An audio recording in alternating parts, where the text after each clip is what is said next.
그는 하나님의 자녀가 되는 권세에 대해서 은혜 받기 원합니다.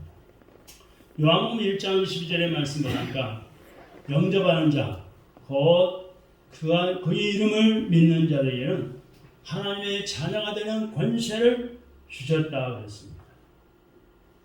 한번 따라합시다. 나는 예수님 모시고 살기 때문에, 예수님의 이름을 믿기 때문에 하나님의 자녀가 되는 권세가 있습니다. 아멘. 우리 장로교회는 하나님께서 나를 하나님의 자녀로 부르셨음을 믿습니다. 왜? 하나님의 자녀를 삼으시기 위해서 부르신 거예요. 그래서 오늘도 이렇게 하나님의 부름 받아서 우리가 이 하나님의 집에 나와서 함께 예배드린 것이 얼마나 크신 축복이요 감사의 일입니까? 할렐루야. 성경 하나님 말씀 보면은 하나님의 칭호가 여러 가지로 나와요. 성경에 나온 대로 창조주 하나님, 또 구원자 하나님, 전능자 하나님, 사랑의 하나님, 이루하시는 하나님, 자비의 하나님, 치유자가 되시는 하나님. 출애굽기 15장 26절에 보니까 나는 너희를 치료하는 여호와라 그랬어요. 그래서 하나님은 치료하는 자가 되시고 우리의 심령을, 상한 마음을, 내 육신의 병을 치료하시는 하나님을 믿으시기 바랍니다. 여러분, 세상에 유명한 병원에서는 의사가 많아요. 의학 공부를 하고 7년 동안 공부를 했지만은 그것도 의사 시험에 합격하기 얼마나 어렵습니까? 그러나 내 몸이 아팠을 때 그들이 어디가 아프든지 다 100% 절대로 치료하지 못합니다. 진찰해서 건강에 도움을 줄 뿐이요 치료하지 못한 질병들이 얼마나 많은지 지금 이 시간에도 수많은 환자들이 많이 육신의 생명이 병들어 죽어가고 있습니다. 앓고 있습니다. 제가 전도를 일주일에 한 번씩 해보니까요 만나는 사람마다 다 환자예요. 어디가 아파도 아파요. 여러분 한번 자기 자신을 생각해 보세요. 어디가 아파도 아파요. 제가 항상 하는 이야기지만은 다 환자예요. 마음의 환자, 육신의 몸이 아파서 환자. 그런데 하나님이 나를 치료하신다는 사실, 치유자 하나님이 계신다는 사실 얼마나 감사합니까? 그것은 다 뭐예요? 하나가 다 하나님의 속성을 나타냅니다. 다시 바꿔 말씀드리면은 하나님의 속성이 뭐냐? 각자 여러분 속성이 있죠? 각자 개성이 있죠? 여러분이 각자의 성품이 있어요. 하나님도 그 속에 성품이 있단 말이에요. 하나님의 성품이 창조주 하나님, 구원자 하나님, 전능자 하나님, 사랑의 하나님, 위로의 하나님, 자비의 하나님, 치료하시는 하나님이십니다. 할렐루야. 그 하나님이 오늘도 역사하시고 예배에 함께 하시고 예배를 받으시고 나의 몸을 영혼이 됐든 마음이 됐든 육신이 됐든 하나님이 뜻이면은 치료하실 줄 믿으시기 바랍니다. 하나님은 무한하고 속성이 다양하신 그런 하나님이시기 때문에 이렇게 여러 가지 칭호로 호칭을 해요. 표현할 수가 있어요. 성경에 다 나오죠. 그 중에서 우리 그리스도인에게 가장 친근하고 소중한 칭호는 하나님 아버지입니다. 하나님 아버지. 한번 따라합시다. 하나님 아버지. 유명한 성 어거스틴을 우리가 잘 알죠. 어거스틴은 이런 말을 했어요. 하나님은 그의 능력에 있어서는 우리의 전능자이시며 그 하나님의 사랑에 있어서는 우리의 아버지시다. 이렇게 이야기를 했어요. 얼마나 참 좋은 말씀입니까? 그래서 오늘 우리가 하나님의 자녀가 되는 권세에 대해서 몇 가지를 생각하며 은혜가 넘치시기를 원합니다. 첫째, 성령님을 받은 자라야 하나님의 그 속성을 알고 하나님을 아버지라 부를 수가 있어요. 여러분 불신자들이 한번 이야기를 해보세요. 하나님 아버지 부르라면 내가 왜 하나님 아버지라 부르냐? 하나님 믿지도 않는데 이렇게 큰 소리 쳐요. 그러나 우리는 거룩한 성령 하나님 임하시면은 하나님을 아버지라 부를 수가 있어요. 우리 인간은 죄로 인해서 거룩하신 하나님을 알 수가 없어요. 왜? 하나님 거룩하신 하나님과 나 사이에 죄가 가리워져 있기 때문에, 죄의 장벽 때문에 하나님을 아버지라 부를 수 없습니다. 오직 성령님의 감동이 있어야 예수님을 구세주로 믿고 고백할 수가 있는 거예요. 고린도전서 11장 3절에 그렇게 말씀하고 있어요. 그리고 성령님을 받은 사람이 하나님을 아버지라고 부를 수 있다고 오늘 본문의 말씀 14절 15절에 말씀하고 있어요. 하나님을 아빠로 번역하는 아람어 아빠는 어린아이들이 사용하던 그런 언어로 우리말의 발음과 뜻이 비슷하죠. 우리 한국말은 아빠 그러는데 아람어로는 아빠 이렇게 번역할 수 있어요. 아빠라고 이렇게 불러요. 어머나 말씀이 있어요. 그래서 15절의 말씀 보니까 뭐라고 말씀하고 있습니까? 15절의 말씀 보세요. 너희는 다시 무서워하는 종의 영을 받지 아니하고 양자의 영을 받았으므로 우리가 아빠 아버지라고 부르짖느니라. 여기 부르짖는다 그랬어요. 부르짖느니라. 이 15절에 부르짖다라는 단어는 헬라어로 크라조입니다. 크라조. 부르짖다. 크라조. 이 크라조인데 억누를 수 없는 그런 감격으로 인해서 환호하고 외치는 것을 봐. 그게 크라조, 부르짖다라는 뜻이에요. 그럼 이해가 가시죠? 네? 여러분들이 어떤 기쁜 일이 닥치면 어때요? 그 감정을 억누를 수 없어가지고 감격적인 그런 환호를 외치죠. 이번에 손흥민 선수가 세계적인 스타가 됐어요. 세계에서 가장 골을 잘 넣는 스타가 됐는데 그런 그 목표를 달성했을 때 억누를 수 없는 감격으로 환호했잖아. 두 손을 들고 환호하고 그 황금으로 만들어진 축구화를 상으로 받아가지고 공항에 인천공항에 내디디면서 그 금으로 황금 덩어리 된 축구화를 들고서 많은 사람들이 그 환호를 받았잖아요. 그런 뜻을 의미해서 부르짖다, 크라조 이렇게 지금 표현하고 있는데 그만큼 우리 예수 믿는 사람은 하나님을 친근하게 여기며 따라야 합니다. 아! 하나님이 내 아버지야. 세상 어떤 아버지와 바꿀 수 없는 어떤 아버지보다 위대하신 하나님이 나의 아버지야. 할렐루야. 친근하게 여기면서 그 하나님 아버지를 따라 사는 거예요. 그게 신앙생활이에요. 그게 하나님 말씀에 순종하는 것이요. 그게 복받는 길임을 믿으시기 바랍니다. 네. 친근하게 하나님을 부르며 부르짖으며 따라가면서 하나님 제가 아파요. 하나님의 자녀가 아파요. 지금 마음이 아프고 속상해요. 절망 가운데 빠져들고 있어요. 하나님 내가 이렇게 몸이 아파서 쩔쩔대고 있어요. 하나님 나를 좀 고쳐주시고 치료하셔야 되지 않습니까? 하나님의 자녀답게 하나님의 권세 가지고 살 수 있도록 하나님 치료해 주셔야 되지 않습니까? 부르짖는 거예요. 할렐루야. 그게 크라조 부르짖다 이런 뜻입니다. 이런 간절한 감격스러운 하나님을 아버지를 부르고 기도하시길 바랍니다. 그때 하나님이 치료하십니다. 할렐루야. 두 번째는 하나님의 자녀는 그리스도와 함께하는 상속자입니다. 한번 따라합시다. 나는 하나님의 자녀로서 예수님과 함께 사는 하나님의 상속자입니다. 하나님의 자녀가 되면은 당연히 하나님의 상속자가 되는 거예요. 맞죠? 그것은 엄청난 특권입니다. 세상에서도 하나님의 사랑과 보호를 받고 살아가지만은 가장 큰 특권은 천국의 영원한 영광을 기업으로 받는 것이에요. 말세가 되어서 첫째의 기근과 재난과 전쟁과 재난의 소문이 끊이지 않습니다. 오늘도 어디가 뭐 큰 불이 났다고 그러죠. 저 우크라이나 러시아는 계속해서 전쟁하고 치고받고 싸우고 많은 사람들이 죽고 피난가고 도망가다가 죽고 뭐 열흘이면 끝난다는 전쟁이 몇 개월 계속되고 있죠. 이게 마지막 시대 종말의 징조입니다. 그냥 넘어갈 일이 아니에요.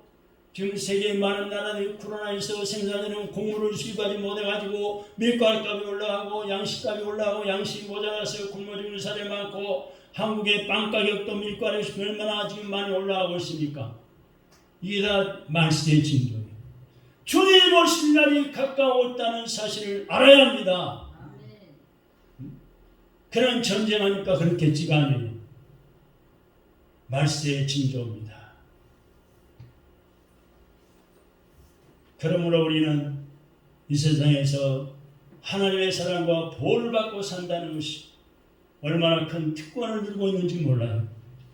더 가장 큰 특권은 천국의 영원한 영광을 기업으로 받는 것입니다.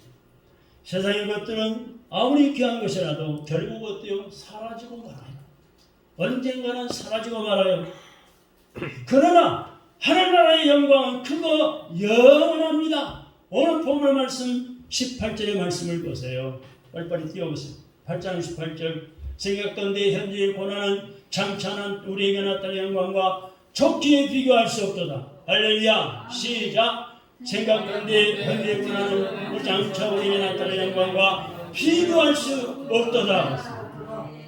여러분 생각해보세요. 지금 내가 당하는 현재의 고난, 장차 앞으로 나타날 영광은 감히 좋게 비교가 안 될 만큼 큰 영광이 내 앞에 있다는 소망을 가지시기 바랍니다. 고난 없는 사람은 누가 있습니까? 아무도 없어요. 문재인 정권을 가지고 많이 휘두르면서 영광을 누리는 것 같았지만 이제 고난이 시작되고 있잖아요. 그 고난은 당연히 받아야 할 고난입니다. 우리 예수 믿는 사람은 그 정권 밑에서 참으로 고난을 많이 겪었어요. 코로나19로 정치 방뇨를 오해가지고 성전에 나오지도 못하고 폐쇄시켜야 되고 예배도 마음대로 드릴 수 없고 비대면 예배를 드리라, 뭐 유튜브 예배를 드리라, 천만의 말씀 온라인 예배, 비대면 예배가 성경에 어디가 있습니까? 그러나 많은 교회들이 문을 걸어잠고 비밀을 숨어서 예배를 드리기도 하고 우리 교회도 문을 걸어잠고 주님 문을 걸어잠고 비밀 예배를 한 주도 빠지지 않고 예배를 드리고 교회에서 식사를 못해 먹게 만들어 우리는 그러면 식사 밥을 안 해먹어도 되지 않냐? 죽을 끓여서 매주마다 여러분 드리고 가져가 잡수고 집에 여기서 잡숫잖아요. 그런 세상적인 것에 고난이 절대로 두려워 떨 필요가 없습니다. 우리는 하나님의 말씀대로 순종하며 나가면 고난은 사라지고 장차 우리의 엄청난 영광이 있다는 사실을 믿으시기 바랍니다. 세 번째는 미래의 영광을 위해서 현재의 고난을 감수해야 합니다. 한번 따라합시다.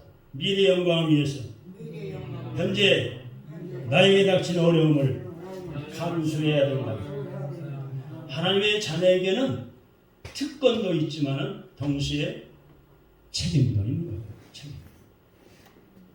아니 자기 책임을 제대로 하지 못하면서 어떻게 특권을 누리기만 바래요. 이건 잘못된 거 앞뒤가 안 맞는 거예요. 하나님의 자녀의 신분에는 두 가지가 함께 포함되어 있습니다. 특권과 책임은 동전에 마치 양면과도 같이 그럼 붙어 있어요. 동전이 양면이 다 다른데 붙어 있잖아요. 우리 예수님 그리스도인은 예수님과 함께하는 공동 상속자입니다. 본문 17절의 말씀을 보시기 바랍니다. 17절 빨리 띄워보세요. 17절 로마서 8장 17절입니다. 시작. 자녀임은 또한 상속자 곧 하나님의 상속자요 그리스도와 함께한 상속자니 우리가 그와 함께 영광을 받게 하여 고난도 함께 받아야 할 것이니라. 아멘. 김일인 성도님 누구의 자녀라고요? 하나님의 자녀. 하나님의 자녀이면 무슨 특권이 있어요? 상속의 특권이 있어요. 무슨 상속? 하나님의 상속을 받을 특권이 있단 말이에요. 근데 예수 그리스도와 함께하는 상속자라고 그랬어요. 예수 그리스도는 진리입니다. 변치 않는 거예요. 변치 않는 상속자예요. 우리가 그런데 예수님처럼 예수님을 믿는 것 때문에 함께 영광을 받기 위해서는 뭣도 받아야 한다고요? 고난과 함께 받아야 한다고요. 그래서 이번에 코로나19처럼 그런 고난의 시절에 정치방렬하고 별짓을 다해도 우리가 고난받으면서 어때요? 예배를 드렸는데 그런 고난도 함께 받으면서 반드시 영광을 받게 되는 것을 믿으시기 바랍니다. 코로나19로 전국교회가 지금 천교회 정도가 문 닫았다는 말도 있고, 우리 합동교단만 해도 45만이 줄었다는 말도 있고, 45만 명이 줄어들었대요. 그렇지만은 우리는 고난과 함께 영광을 받기 위해서 현재의 고난을 견딜 수 있어야 합니다. 장차 나타날 영광과 비교가 안 되기 때문에 장차 나타날 영광을 소망하면서 현재 어떤 고난도 견딜 수 있어야 합니다. 예수님은 하나님의 아들이시라도 낮고 천한 모습으로 세상에 오셔서 십자가에 끄스리고 아픈 고난을 당하시고 난 후에 뭘 받으셨어요? 영광을 얻으셨어요. 빌립보서 2장 6절로 11절의 말씀이 나오죠. 그래서 우리도 주님의 지상 명령을 따라 복음의 증인이 되는 수고를 힘써서 감당해야 합니다.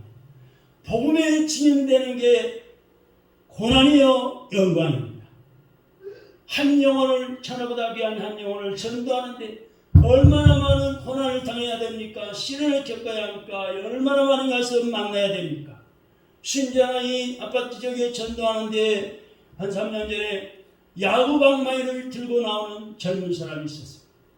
또 갔어요. 또 야구방망이를 두들기며 들고 나와요. 때려 죽인다고. 그래도 우리 전도자를 물서하지 않고 와서 전도를 했습니다. 이런 고난이래요. 이렇게 어렵게 전도해서 한 영혼이 교회를 나오는데 우리는 그 어린 영혼을 천사처럼 대접해요. 예수님처럼 섬겨야 해요. 그게 축복이에요. 저 사람 나의 마음에 안 드니까, 나를 기분 나쁘게 하니까 깔아뭉개서는 안 돼요. 네가 나온 지 얼마 됐는데, 내가 나온 지가 수년이 됐고 수십년 내 감히 어떻게 그런 눈치를 바라보서는 안 됩니다. 어린 영혼, 어린아와 같은 그 어린 신자를 섬기면서 믿음을 키워주고 예수님을 섬기듯이 섬기는 게 축복이에요. 하나님의 뜻입니다. 할렐루야! 아멘. 확실히 알아야 합니다. 아멘. 섬김의 도를 우리 주님 본받아서 우리도 실천할 때 내 마음에 천국이 이루어지고 기쁨이 있고 하늘의 상급이 쌓이는 거예요. 아멘. 할렐루야! 아멘. 여러분, 제가 연세 많은 분들을 손을 붙들고 차를 태우고 가서 밥을 사드리고 섬기는 것이 제가 할 일 없어 물질이 남아도록 그렇게 하는 줄 아세요? 예수님 같은 마음으로 하는 거예요. 그 영혼이 지옥 갈까 봐서 연세가 낮고 몸이 부질없었고 지팡이를 입고 다닐지라도 때로는 차 안에서 오줌 싸고 똥을 쌀지라도 섬기는 마음 때문에 예수처럼 섬겨서 하나님의 축복 있고 영광을 누리는 것을 소망하며 하는 거예요. 섬김의 도를 우리는 당연히 실천해야 되는데 육신의 눈에 보이는 것 때문에 이렇게 기분 나쁘다고 마음에 안 든다고 한마디씩을 내던질 때마다 우리 하나님 다 보고 계셔. 하나님이 다 보고 계셔. 하나님은 졸지도 주지도 아니하시고 보고 계셔. 스펄전 목사님 말했듯이 십자가 없이는 멸관도 없습니다. No cross, no crown. 네. 십자가의 고난 없이는 하늘의 멸관, 하나님 앞에 받을 멸관도 없다는 거예요. 여러분, 우리는 하나님을 나의 아버지로 부르는 하나님의 자녀들입니다. 그 신분을 늘 기억하시고 험한 세상에 살지라도 세상을 두려워하지 말아야 합니다. 정권을 두려워하지 말아야 합니다.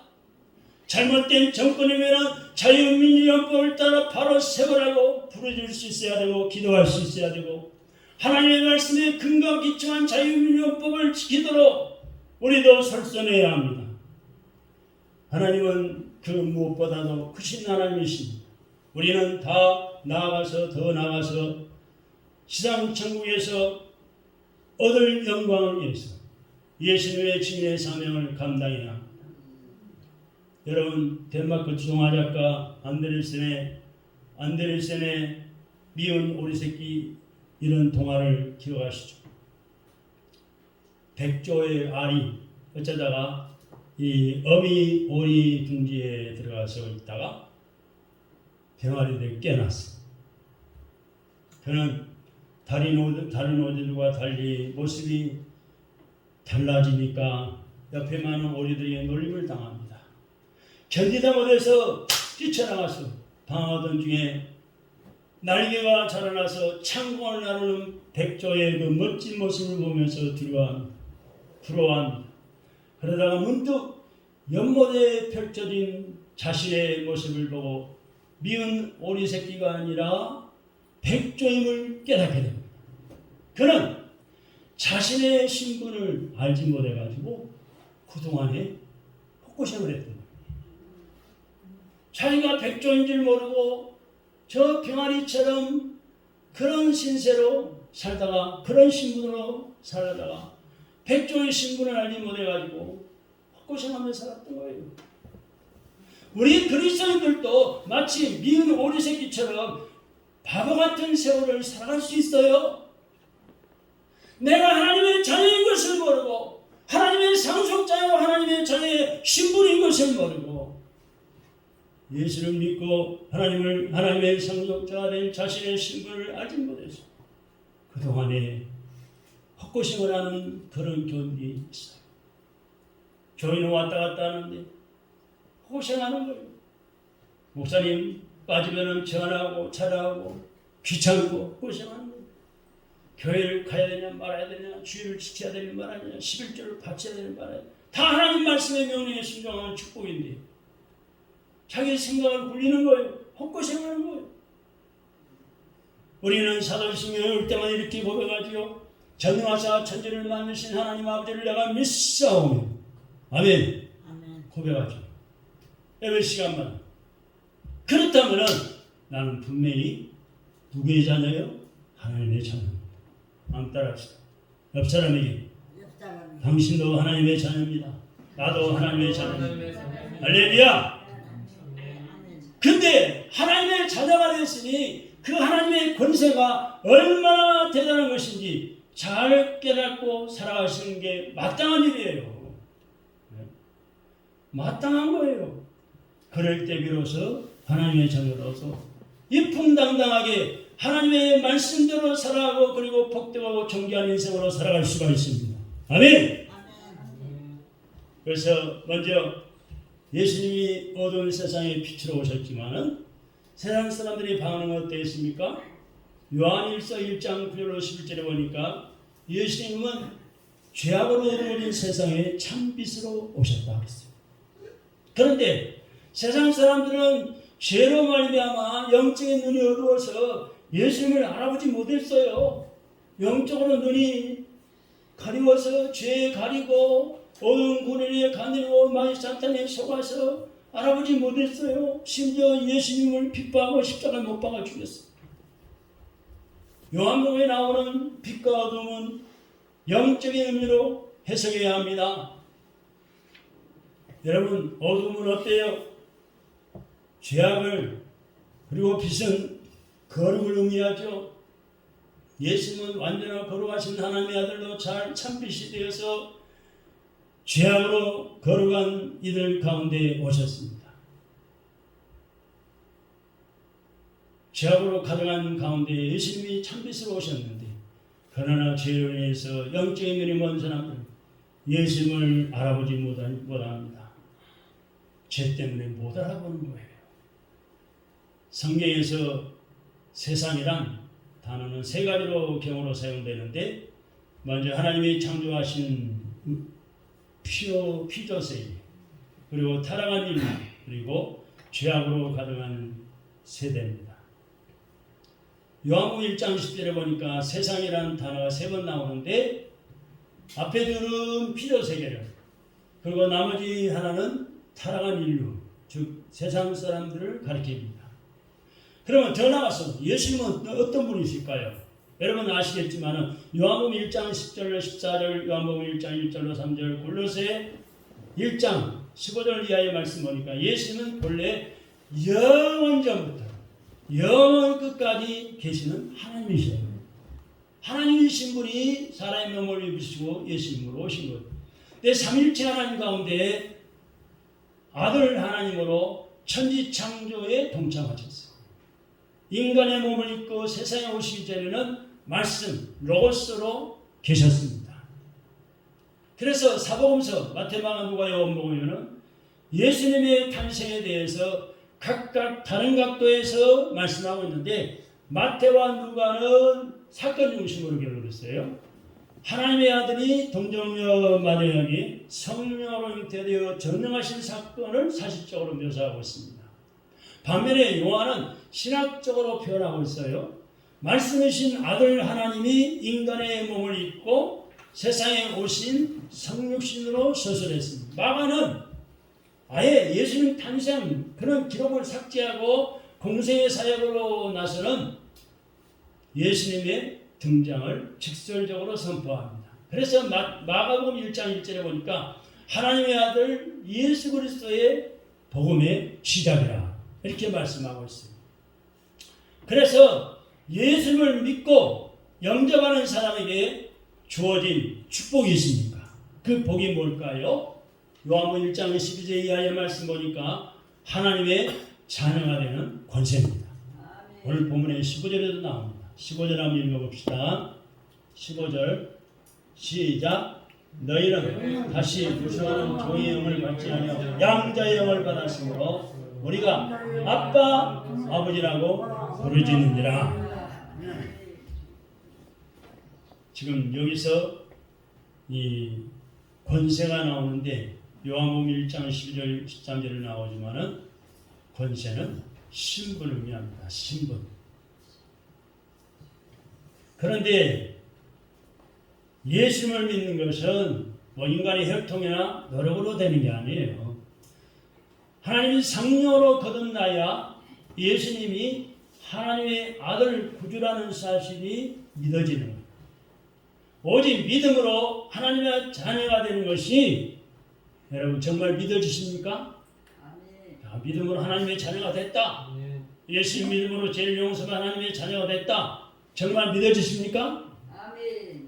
다른 분들 왜 대답을 못 하십니까? 혹시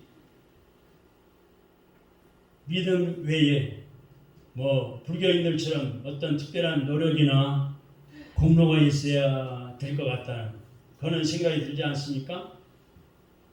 오직 믿음으로 하나님의 자녀가 되는 게 맞습니다. 공로 없어도 하나님의 자녀가 돼요. 믿음으로 됐습니다. 네. 하나님이 정해놓으신 천국의 국적법. 하나님이 그렇게 정해놓으신 거예요. 여러분, 미국의 국적법의 예를 들어보면 이해가 잘 가실 거예요. 부모의 국적에 상관없이 한국인이 됐건 필리핀 사람이 됐건 인도네시아 사람이 됐건 국적에 관계없이 미국 땅에서 자녀가 태어나기만 하면은 심지어 불법 체류자의 그 부모의 자식이나 원정 출산으로 태어난 자식일지라도 미국 시민권이 되는 거예요. 미국 시민이 되는 거예요. 부모의 국적에 상관없이 그 자녀는 미국 시민이 되는 거예요. 남들이 이해하든 말든 미국이 정해놓은 법대로 시행하는 거예요. 하나님이 정해놓으신 천국의 국적법대로 우리 인간은 오직 예수 그리스도를 믿음으로 하나님의 자녀가 되는 거예요. 믿습니까? 그래도 안 믿어져요. 믿으시기 바랍니다. 믿습니다. 아니 미국의 법대로 그곳에 가서 자녀를 낳으면 부모가 어느 나라 국민이든 간에 그 자녀는 미국에서 나니까 미국의 시민이니까요. 미국 시민도 얼마나 많은 혜택이 있는 줄 아세요? 우리는 성경에 정한 법대로 하나님 말씀대로 예수님만 믿으면은 그 믿음으로 누구의 자녀예요? 하나님의 자녀란 말이에요. 예수 믿기 전에 마귀 사탄의 자녀요 죄종으로 지내 살았는데 예수님만 믿으면은 하나님의 자녀라는 거예요. 하나님의 자녀. 할렐루야. 신분이 바뀌는 거예요. 그래서 우리는 이제 세상에서 내 마음대로 사는 게 아니에요. 내 주장대로 내 고집대로 사는 게 아니라 하나님의 자녀의 권세 가지고 사는 거예요. 할렐루야. 하나님의 말씀 가지고 하나님의 자녀의 권세를 가지고 살아갈 때 하나님은 나를 보호하시고 지키시고 사랑하시고 갈 길을 인도에 만사와 형통하게 하시고 내가 아프고 힘들 때 치료하시고 보혜사 선생님이 나를 도와주시고 인도해 주시고 격려해 주시고 할렐루야. 하나님의 축복으로 사는 거예요. 하나님의 자녀의 권세는 특권과 더불어 그럼 어떤 책임을 수반할까요? 반드시 책임이 수반됩니다. 로마서 오늘 보면 17절의 말씀 보시기 바랍니다. 17절 시작. 자녀이면 또한 상속자 곧 하나님의 상속자요 그리스도와 함께 상속자니 우리가 그와 함께 영접을 받게 하여 고난도 함께 받아야 할 것이니라. 아멘. 자, 자녀이면 누구의 자녀? 하나님의 자녀면 또한 상속자가 됐고 누구의 상속자? 하나님의 상속자요 그리스도와 함께한 상속자니 우리가 그리스도와 함께 영광을 받게 하여 고난도 함께 받아야 할 것입니다. 아멘. 말씀을 붙잡으시기 바랍니다. 마태복음 5장 16절 골로새 1장 24절에 비슷한 말씀이 있어요. 하나님의 자녀는 하나님 아버지의 사랑과 보호를 받으며 살다가 반드시 천국에 들어가는 특권을 누립니다. 아멘. 동시에 세상 살 동안 복음의 증인으로 살아야 할 책임이 있습니다. 혹시 우리는 하나님의 자녀의 특권을 모르고 세상을 두려워하며 살고 있지 않습니까? 세상에 그 어느 것보다 크신 하나님의 나의 하나님이심을 나의 아버지심을 기억하시기 바랍니다. 하나님은 자녀된 나를 하나님이 결코 잊지 않으신다는 사실을 확신하시기 바랍니다. 여러분 자기가 난 자식을 잃어버리는 그런 어머니는 없어요. 비록 이혼해도 비록 멀리 떠나 있어도 항상 그 자식을 사랑합니다. 기억합니다. 그래서 부모보다 자식이 먼저 세상을 뜨면은 그 먼저한 자식을 가슴에 묻는다고 하잖아요. 그 말입니다. 하나님의 자녀된 나를 하나님이 결코 잊지 않으시고 기억하시고 끝까지 나를 능력의 자문에 붙잡으시고 오른팔로 붙드시고 나를 이끄시고 범사가 잘 되도록 인도하신다는 사실을 확신을 가지시기 바랍니다. 성경에 다 나와요. 마태복음 6장 25절 26절 또 이사야 49장 15절 16절에 맞습니다. 그런 말씀들이 나와요.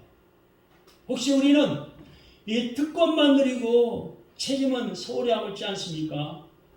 하나님께 드리는 나의 헌신 봉사가 천국의 큰 영광을 얻는 기초가 된다는 사실을 기억하시고 죽도록 충성사하시기 바랍니다. 헌신 봉사하시기 바랍니다. 목사의 눈치 볼 거 없어요. 사모님 눈치 볼 거 없어요. 하나님의 자녀답게 하나님 앞에 충성하는 거예요. 저도 목사로서 충성하고 여러분 직분 대로 충성하고 여러분 나보다 약한 자를 위해서 도와주며 충성하는 거예요. 그 사람한테 하는 게 이 주님께 하듯이 하는 거예요. 오늘 본문의 18절의 말씀 고린도전서 5장 58절에 말씀하고 있어요. 여러분